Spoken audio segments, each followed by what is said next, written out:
Tonight, school zone surprise. $403. I got nabbed. Why several drivers in the Sage Creek area say the city messed up in issuing them speeding tickets. Also tonight, a first in Manitoba law. How the province is making use of its Unexplained Wealth Act for the very first time. Plus, paying tribute. A look inside some of the events honoring Manitoba's Indigenous veterans.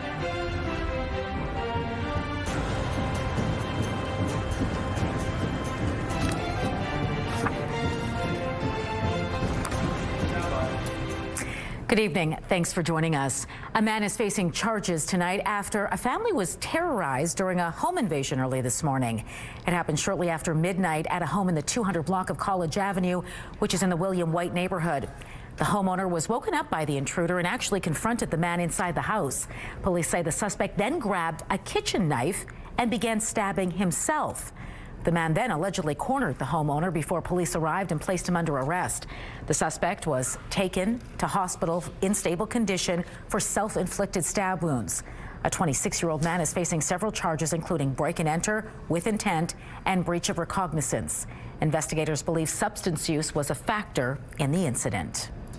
A woman is facing charges tonight following a homicide in a rural community in the western part of the province. Mounties were sent to a home in Binsgarth, south of Russell, Monday for a report of an unresponsive woman.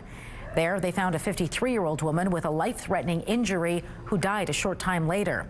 Then on Thursday, RCMP arrested another 53-year-old woman from Binsgarth and charged her with manslaughter. Investigators believe the pair were having an argument which escalated to the victim being stabbed. The investigation continues. As Remembrance Day approaches, another memorial holiday comes first, Indigenous Veterans Day. It honors Indigenous soldiers who fought for Canada for generations. CTV's Joseph Bernacki has more on the importance of marking November 8th.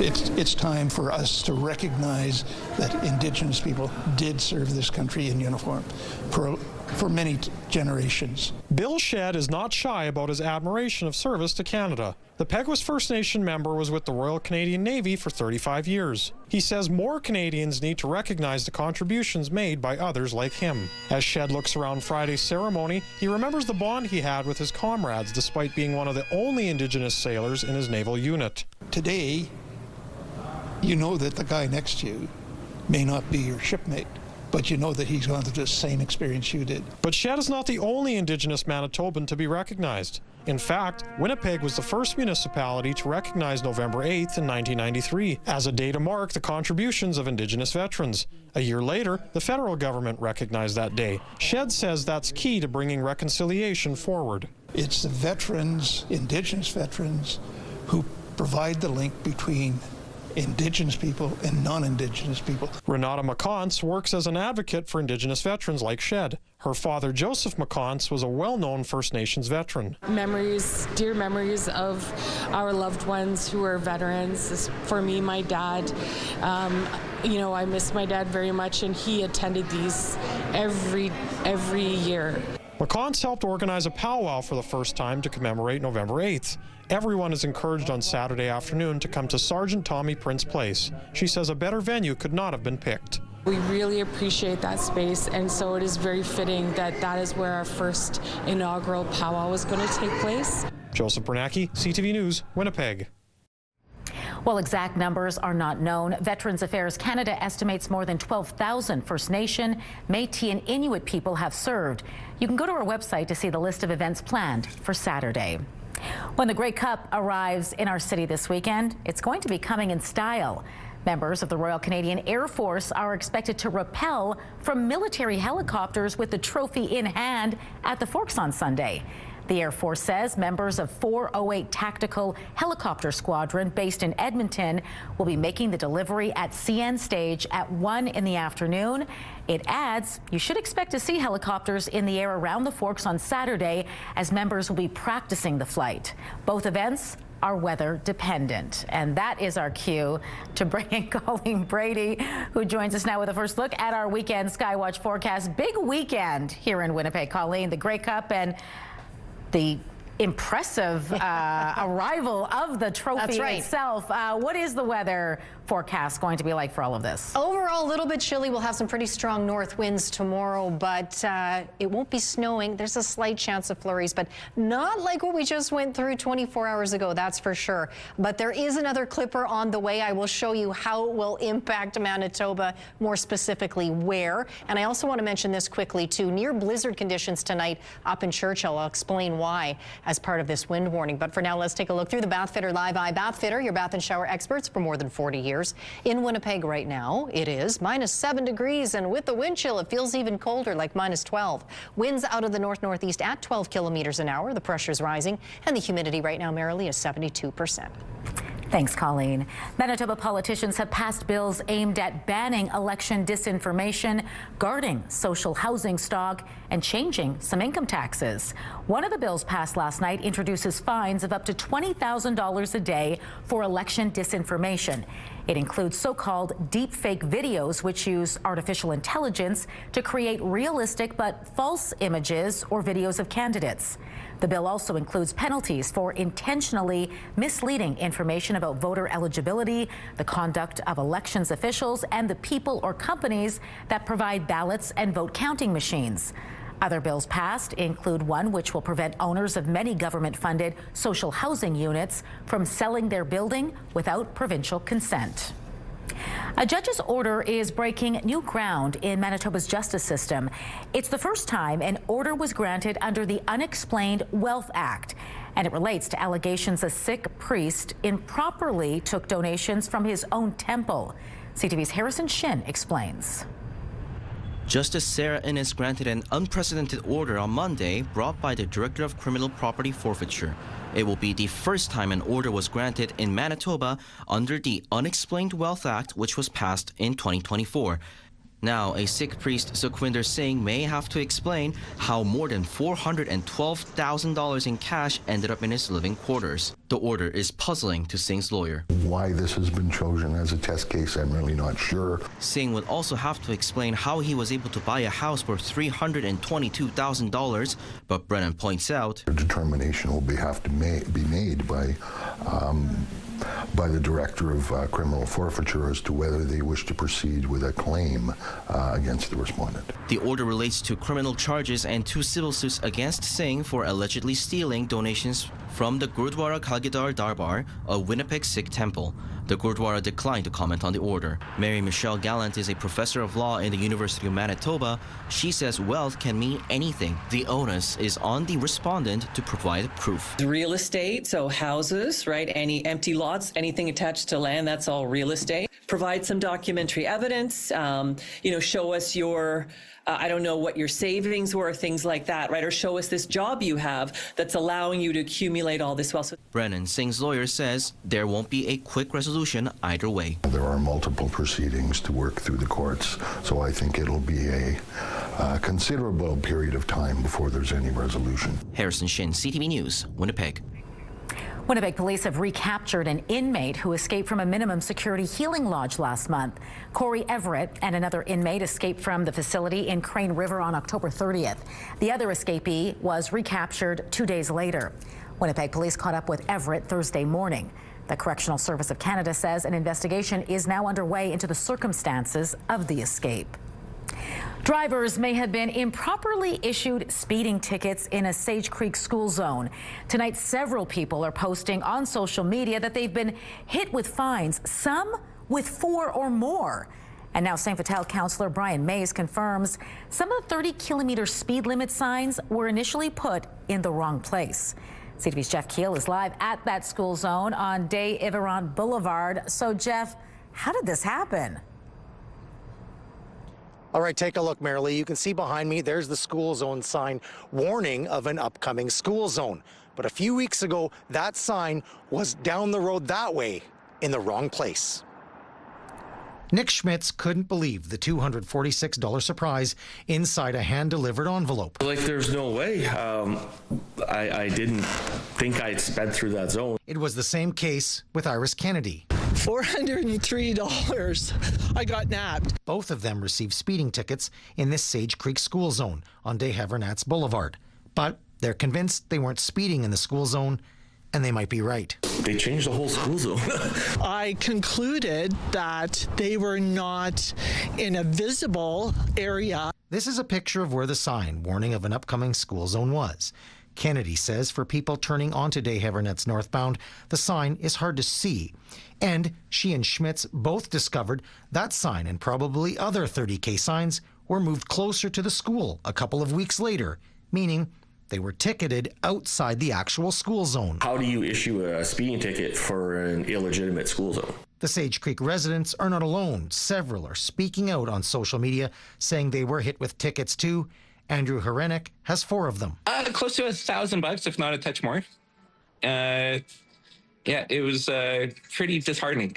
St. Vital City Councillor Brian Mays says there was an error. The signs were initially put in the wrong place. And sometimes people call you and you think that can't be right, and then in this case they were right. He says the city and police are aware of the problem, but says only Manitoba Justice can rectify the situation.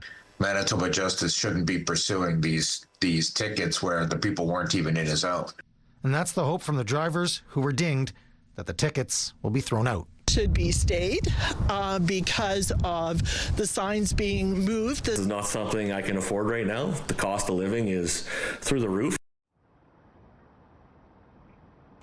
Councillor Mays also said that once police were made aware that the signs were in the wrong place, they stopped doing enforcement during that time. So, Jeff, what is Manitoba Justice saying about all this then, if it all hinges on them? Well, Marilee, you're going to want to hear this, and if you got a ticket, listen up. This just in from Manitoba Justice to CTV News. Manitoba Justice says it is aware of concerns regarding school zone speeding tickets. It has been confirmed that tickets were issued in error due to incorrect signage placement and enforcement outside the designated school zone. So here's the good part. Manitoba Prosecutions has advised that active tickets will be stayed, meaning they will not proceed to court. Tickets that have already been paid will be reviewed and refunds will be issued where appropriate. And lastly, the department is working with enforcement and prosecution partners to identify affected tickets and ensure timely resolution for impacted individuals. Marilee, there you go. Well, that will be welcome news, I'm sure, to a lot of people in Sage Creek tonight. All right, Jeff, thanks for the update. Well, can you recognize the signs of sexual exploitation and human trafficking? A new awareness campaign wants to educate the public, and you'll be seeing it at big events around the city. Today marked the launch of the Can You See Us? Exploitation is Not a Game campaign. Its message, large-scale sporting and entertainment events see an increased risk for sexual exploitation and human trafficking. The campaign educates the public on how to spot the signs and calls on everyone to take responsibility for safety, respect, and healing. It's a $1 billion industry that is rooted from trauma and pain of, the power over people's bodies. So it's important for people when there's big events happening, there's other movements happening more than what's on the stage, more than what sport may be played. It's 24/7. Besides events, you'll see the campaign artwork at Winnipeg Transit stops, city facilities, and other places around the city. The City of Winnipeg launched a podcast last year, and if you weren't aware of that, you are not alone. The Canadian Taxpayer Federation says almost no one is listening to it. Hi, thanks for joining us. Now, we keep joking that we have 2 economists today for the price of 1. It's called the Our City, Our Podcast. On each episode, 2 hosts interview a city employee about the work they do. The City of Winnipeg launched the pod back in April of 2024 at just under $35,000. According to documents obtained by the Taxpayers Federation, the city estimates the podcast has 81 subscribers. And as of today, it has about 7,500 listens. The most popular episode on YouTube has just 148 views. The Taxpayers Federation calls it a failure on all counts. We're calling on the city to cancel this podcast in ways to look to save government spending. When the city hiked property taxes by that 34-year high last year, was talking about upcoming cost pressures, other things the city has to spend on.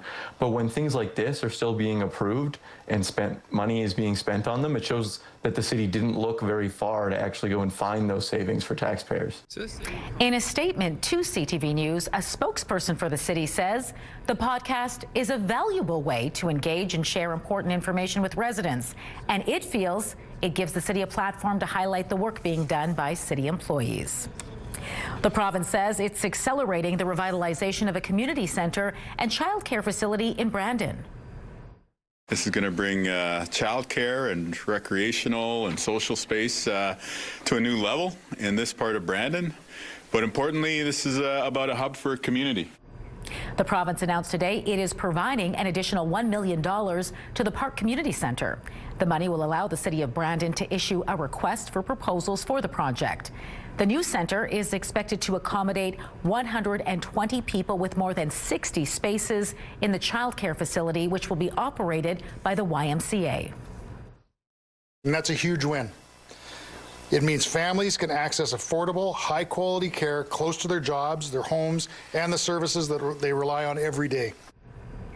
The provincial government says it's now invested $9 million in the project. The city of Brandon has contributed $1.4 million. Digging deeper to pay for rising food prices, what some are being forced to do in order to keep food on the table.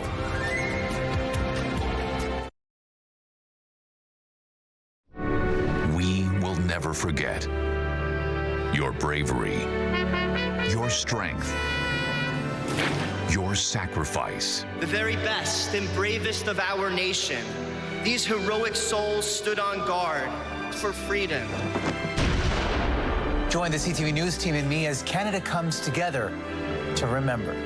Remembrance Day 2025, Tuesday morning at 10 Eastern, 7 Pacific on CTV. Taking a look at the markets tonight, crude oil added 32 cents. The Canadian dollar rose above 71 cents U.S. Gold gained $18. The TSX climbed 43 points. The Dow Jones is up 74 points, while the Nasdaq lost 49 points. The Canadian economy has surprised business analysts. It added 67,000 jobs last month, and the overall unemployment rate was also down slightly to 6.9%. CTV's Heather Wright now on the numbers and the story they tell about the labor market. For an economy that has been blindsided by U.S. tariffs, today's job numbers are welcome news. Unemployment is down, wages are up, and even some sectors like manufacturing and transportation, which lost a significant number of jobs in the summer, appear to be rebounding.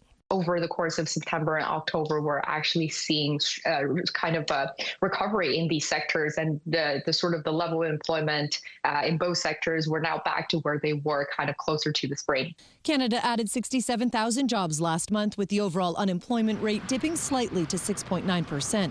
And while experts say this jobs report is a sign the labor market is beginning to recover, many are still struggling. I've been applying to more than 100 jobs. Catherine So is 22 years old and has been searching for months for a job as an early childhood educator. She's open to other jobs as well to help pay the rent, but she's struggling to find anything. I'm definitely concerned about not landing a job as soon as possible, especially because I don't have much money saved up. So is not alone. The youth unemployment rate is the highest it has been in decades, though it did drop from 14.7% in September to 14.1% last month. Another area economists are watching is part-time work. All of October's job gains were part-time positions, a sign of uncertainty in the market. When businesses are looking to hire, they don't want to hire full-time because they're not sure what the coming year is going to look like. This strong jobs report now has many economists predicting the Bank of Canada will hold its overnight lending rate at its next rate announcement in December after 2 consecutive cuts. Heather Wright, CTV News, Toronto. Closer to home, Manitoba's unemployment rate dipped slightly in October and is among the lowest in the country. According to Statistics Canada, the jobless rate in our province is down 4% to 5.8%. A new survey says 1 in 5 Canadians have skipped paying a bill in order to buy groceries. The Nano survey found adults under the age of 55 were 4 times more likely to put off payments for their cars, credit cards, and electricity bills to buy food.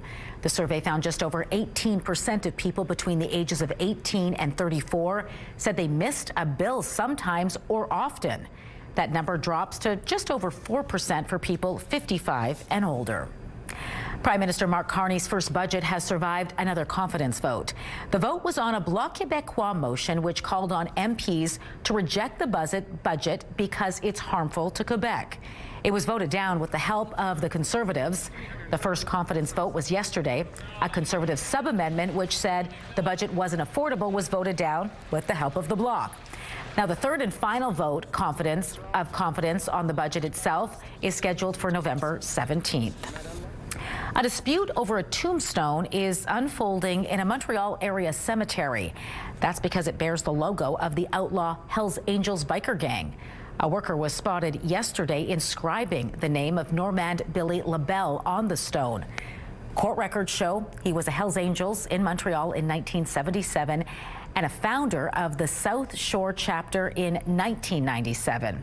Members of the local diocese reportedly objected to the massive Hells Angels monument being erected and said they were overruled. The Diocese of Saint-Jean-Langille told CTV News its lawyers are now working on how to remove the tombstone.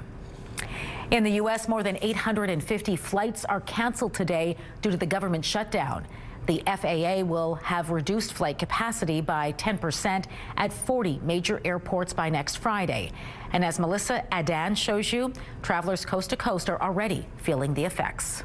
The FAA today reducing the number of flights allowed at 40 airports across the country. Total had a disaster nightmare. The FAA saying it is in order to cut down on the workload for air traffic controllers and ensure air travel safety amid the longest ever government shutdown. Transportation Secretary Sean Duffy says officials choosing to gradually cut flights by a total of 10%. The key for us is always how do we maximize safety?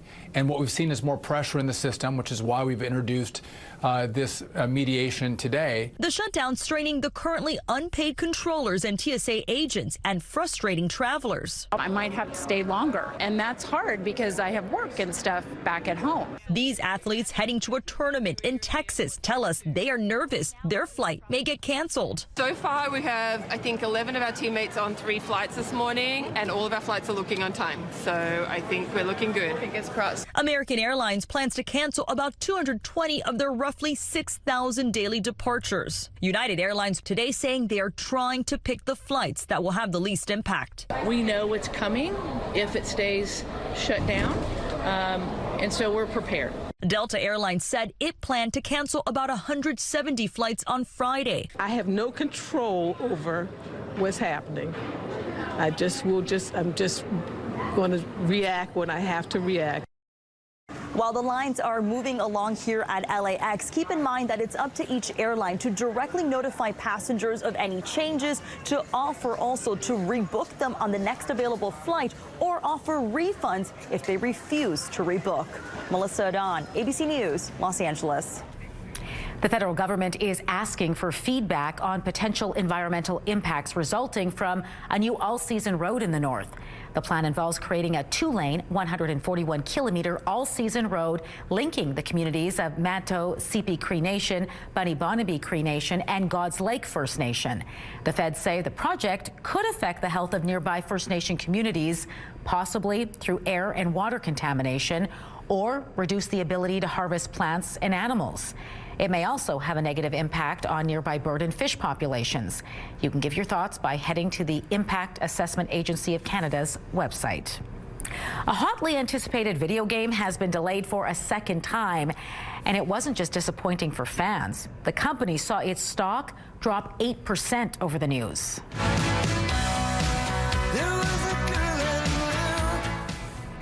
Grand Theft Auto 6 was originally set to hit store shelves this fall before being postponed to May 2026. But now the company says the game won't be able to get it released until next November.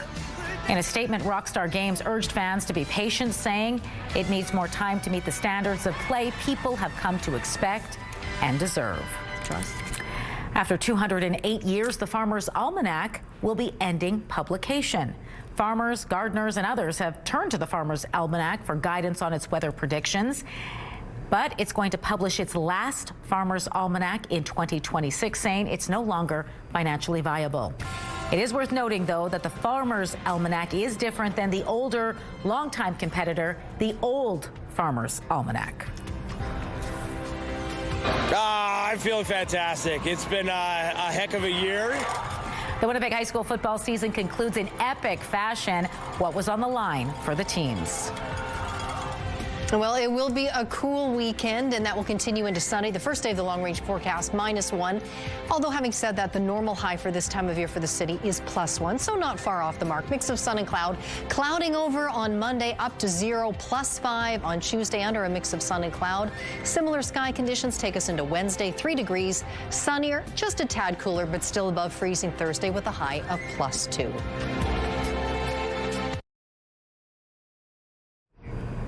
The Winnipeg Jets' 6-game road trip continues in San Jose tonight, and it's shaping up to be a night to remember for one Jets forward who's suiting up in his 800th career game. Here's CTV's Daniel Helmerson.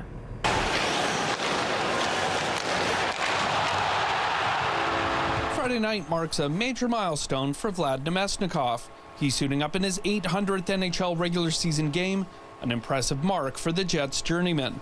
You adjust to the league, you adjust to what's needed. The guys that play a long time are the ones that are able to adapt. The Russian forward was drafted by the Tampa Bay Lightning in 2011, and he's racked up 343 points while playing for 7 different NHL teams. Obviously, the superstars, they kind of, they go about their business and do what they do every night, but it's those other guys like Vladdy, that recognize, what do I need to do to stay in the lineup? What do I need to do to get my 15, 16, 17 minutes a night and can contribute any way I can? The versatile two-way player has become a mainstay in Winnipeg since joining the club in 2023, thanks to his ability to slide up and down the lineup with ease while contributing on the scoreboard. I came in as a centerman, didn't really know the defensive side of the game well over the years, kind of got put in those positions to defend first, and I think that helped me along the way, and now I can play any role, any position. Now Nemesnikov's finding success on the Jets' second line with Jonathan Taves and Alex Iafallo.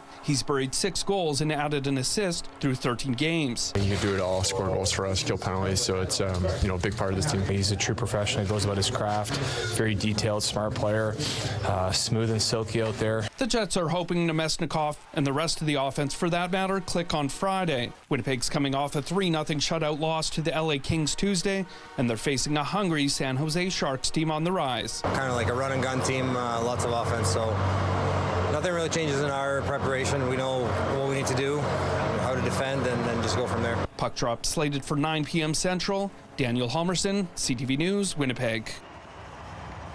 The Hockey Report, brought to you by Santa Lucia Pizza. Check out the game day special.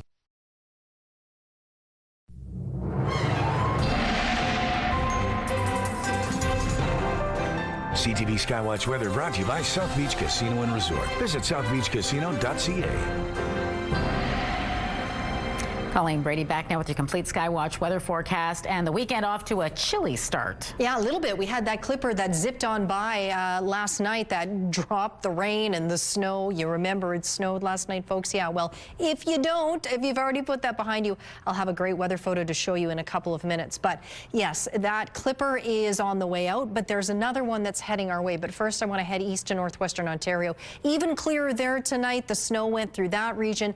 The clouds will start to build up. You can see them further to the north. Winds coming lately out of the north there, but let's head back out to the west, shall we? Another clipper formed over Alberta, and you can see the snow out with it. Gets close to Manitoba, and it may just clip just over the border into places like Virden and Melita tonight, but it won't be as widespread as the snow that came through southern Manitoba yesterday and last night. So you can see it goes through Saskatchewan and then makes that turn down into North Dakota, but along the way it just might nip those areas just on the other side of the provincial border here in Manitoba. By the time we get to Saturday morning, more of a mix of sun and cloud in many areas. A little bands of cloud here and there, but also pockets of sunshine, but also the potential for a few flurries flying here and there. Meanwhile, tonight, there is a very potent low-pressure system over Hudson Bay that will be causing near blizzard conditions overnight for Churchill and through at least the morning hours tomorrow. More on that in a moment, but you can see as even into the latter part of the afternoon, that system continuing to wind that snow through the northeast part of the province. Meanwhile,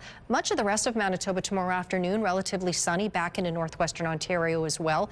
Even more so as we get into the overnight hours. Having said that, there is the possibility along the way we could get clipped by flurries even as early as during the day tomorrow, maybe overnight. But again, the chance here in Winnipeg is relatively low. Throughout the day on Sunday, most areas, particularly through central and western parts of the province, will be on the sunnier side, but we'll see some sun here in Winnipeg as well. Tonight we drop down to -8, partly cloudy, light winds for the most part out of the northwest.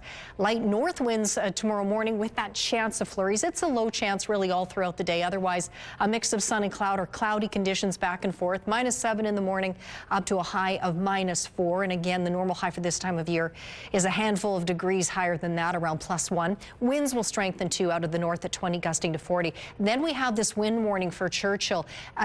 Potentially damaging winds are expected tonight, overnight, and into at least midday on Saturday. Sustained winds as strong as 70 kilometers an hour. Once you factor in those gusts on top of that, well, they could be in excess of 90 kilometers an hour. So again, the potential for damaging winds in Churchill over the next several hours. Much calmer conditions for the rest of the northeast. Over to Churchill, Thompson, -11 over there tonight. Cloudy tonight, cloudy in that city tomorrow with a high of -5. Clouds tonight across the northwest, calmer conditions. Overnight lows 11-12 degrees. Clouds stick around tomorrow for the most part, although Lynn Lake, you'll get some sun, -8. The rest of the region, highs of -4 and -6. In the southwest tonight, cloudy down to -12, -13 for most areas.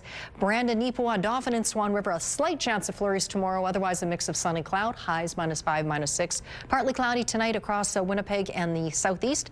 Overnight lows as cool as -13 for Pinawa, -8 for Winnipeg and in northwestern Ontario. Varying amounts of cloud tonight, lows of -9 and -10. Best chance of sunshine tomorrow is around Dryden with a high of -6. Our first weather photo. Well, there's that snow I was talking about. That photo was from Brad. That was taken near Douglas, Manitoba. That's close to Brandon. Here in Winnipeg, of course, this is a look down the Assiniboine River. That photo is from James. Send us your pics to Winnipeg Weather at ctv.ca. Thanks, Colleen. Winnipeg High School football wrapped up last night with a couple of championship games at Princess Auto Stadium. But before the games, a tribute to a teen athlete who died late last month was held.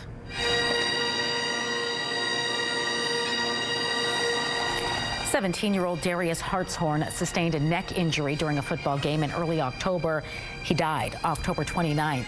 The league says all players in the Anavets Cup will be wearing a number 57 sticker on their helmets, and next season, every football player will as well.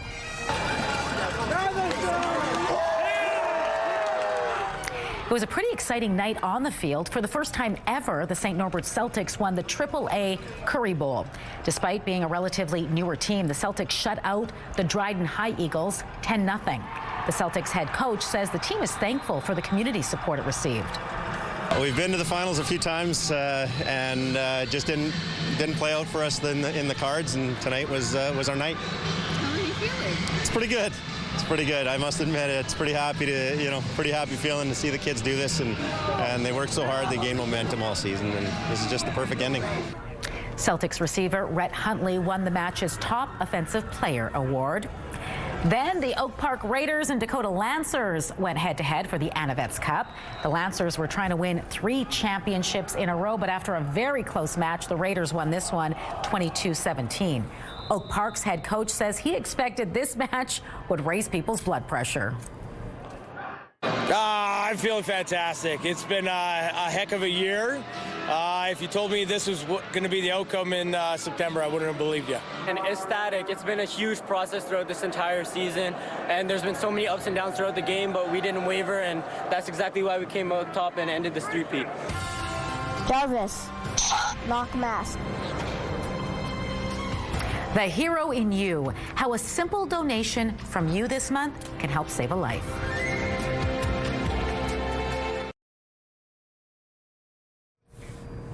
We are putting out a call for heroes this month as part of our Hero in You campaign. We need your help to fill 1,236 blood donation appointments between now and November 30th. And while donating blood won't necessarily unveil any superpowers, it can save a life, like that of 7-year-old Braden DeCastro. Fear has never slowed down Braden DeCastro, not the intimidating pump track or the judgment of others when on stage singing. So it should come as no surprise to hear he's drawn to superheroes. Jarvis, lock mask. But this 7-year-old really is a superhero. And for the past 4 months, he's been fighting an evil villain, severe aplastic anemia. I had like a medicine called chemo that went all the way down, and it made my hair fall out. In June, doctors discovered his bone marrow wasn't producing enough blood cells, putting him at risk for severe infection, excessive bleeding, even heart failure. But Braden wasn't scared. Instead, like his favorite superheroes, Braden put on his cape and faced his fight head on. See you later, buddy. His new super identity, Bray the Brave. With Spider-Man and Iron Man at his side, Bray was isolated in hospital. He underwent numerous tests and countless painful procedures, all while relying on blood and platelet donations every few days to stay alive. He was just so strong and so brave through really, really scary things. Really, really scary things for a little boy to experience. I was the one who, broke out into tears and felt like my whole world was coming crashing down, like our whole lives had changed in a complete instant. On August 26th, Bray the Brave underwent a bone marrow transplant, and it turns out super kids run in his family. His 3-year-old sister Nora was his donor. She tells me she gave Bray her magic. Where did they take your magic? Yeah, right out of your back, right? And did it hurt? No? He takes the needle on my... Nora went into this situation with the ultimate knowledge that she was going to save her brother, that her brother is sick, and that she's going to make him better. Bray now has Nora's blood cells and immune system, making their bond literally bone deep. So, Bray, when you officially complete your bone marrow transplant, we want to say, hooray, your admission, it ends today. On September 16th, Bray the Brave was discharged from hospital. Nora's bone marrow is fully grown in my body, so I 100% do not have aplastic anemia. It could be another 6 months to a year before Bray is fully recovered. So like all good superheroes, he can't let his guard down and will have to be vigilant against the threat of infection. Luckily, he has a league of superheroes at home who are more than happy to keep him company on his long road to recovery. Proof you don't need superpowers to be a hero. I think that I'm guiding and teaching my kids, but I think that's what the one lesson I've learned is that they've both taught me so much about love and compassion and protection of each other and bravery and strength. The day that I see them riding on the pump track again, we're on that road. Roughly every minute, someone in Canada needs blood. People just like Bray the Brave right here in Winnipeg. To help them and us this month, we are asking you to make an appointment to donate blood as part of our Hero in You campaign. We started this month needing to fill 1,236 appointments, and so far, you've helped take a big chunk out of that goal. 322 appointments have now been filled, but 914 remain, so we still need your help. You can help us by booking an appointment online at blood.ca or on the Give Blood app. You can also call 1-888-2DONATE to make an appointment over the phone. And when you do donate blood, make sure to take a photo in front of the Hero in You banner at Canadian Blood Services and share it with us through email or on X using the hashtag CTVWPGHero.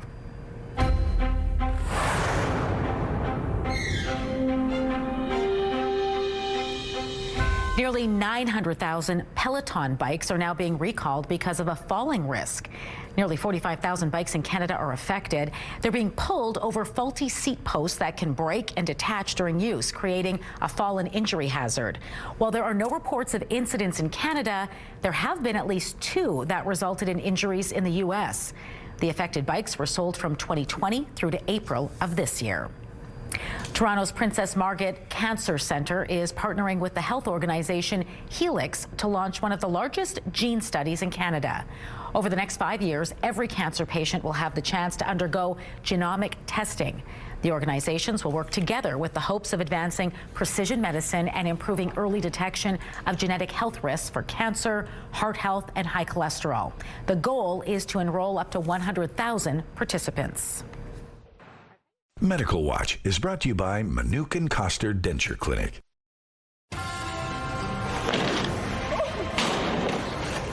And they stick the landing. Disney on Ice is back in Winnipeg this weekend. We've got your sneak peek at all the high-flying excitement next in Spotlight.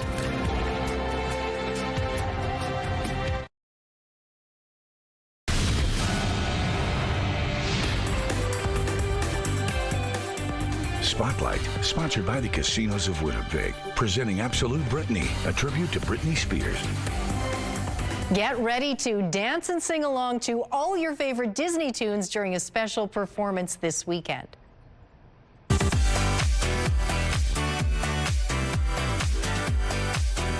Disney on Ice returns to Canada Life Centre with a new performance called Let's Dance. Mickey and his pals will be leading you through all the classics from The Little Mermaid, Frozen 2, and Wish. And you can expect to see some high-flying excitement on the ice. Yeah, definitely. So when we built the show, it started off with 2 months in rehearsals in Florida. And what we do, we go there and we have aerial training for all of these amazing aerial acts that we have. And one of the aerial performances that we have is something called the Lyra, which is the Daughters of Triton, and they fly 32 feet in the air. And that takes a lot of strength from these girls and a lot of coordination to know where their hands are and their feet are and they're upside down. Disney on Ice presents Let's Dance kicks off tonight and runs until Sunday. Tickets are available through Ticketmaster.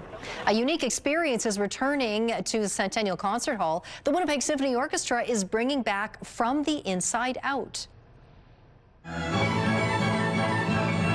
Now, the event places audience members on stage surrounded by the musicians, so you can see for yourself what it's like to be in an orchestra with the musicians' silent communication and subtle shifts. It runs from January 13th to 15th. Tickets are available through the WSO's box office.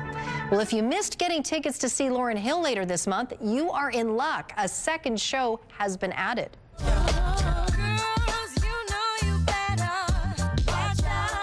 Hill's Artist in Residence Tour was originally set to hit the Burton Cummings Theatre stage on November 19th at 9 p.m.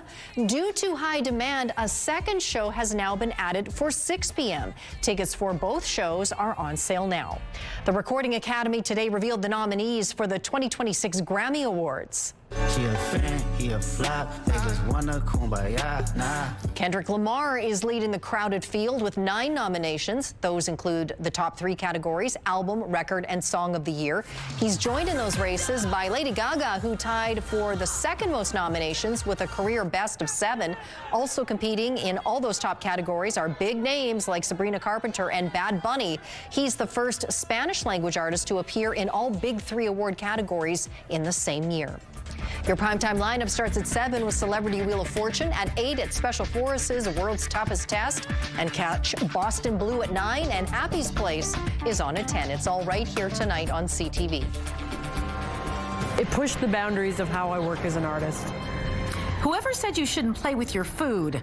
What went into this one-of-a-kind art piece on display in Edmonton?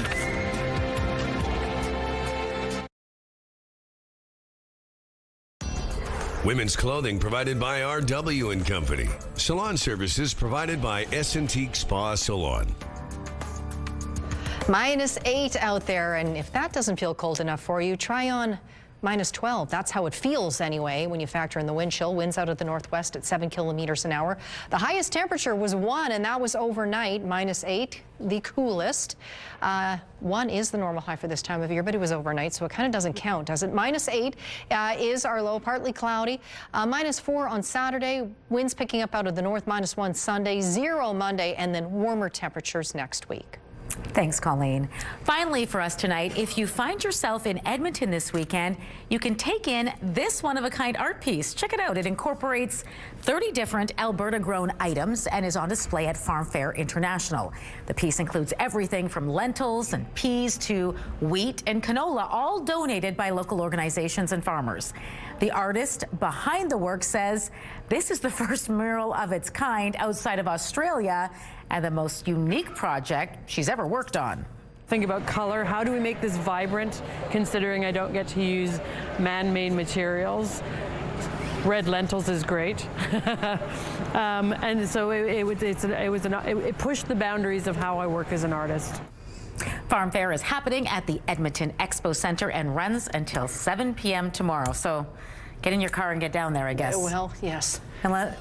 I'm sure all eyes will be on the Grey Cup, though. Well, let's hope so. Red lentils, though, who knew that would enhance the artistic experience? Yeah. Evidently, it has. It's pretty impressive. Go to Edmonton, check it out. We'll be back here for the Grey Cup. Okay. To see us on Monday. Have a safe weekend. We'll be back Monday.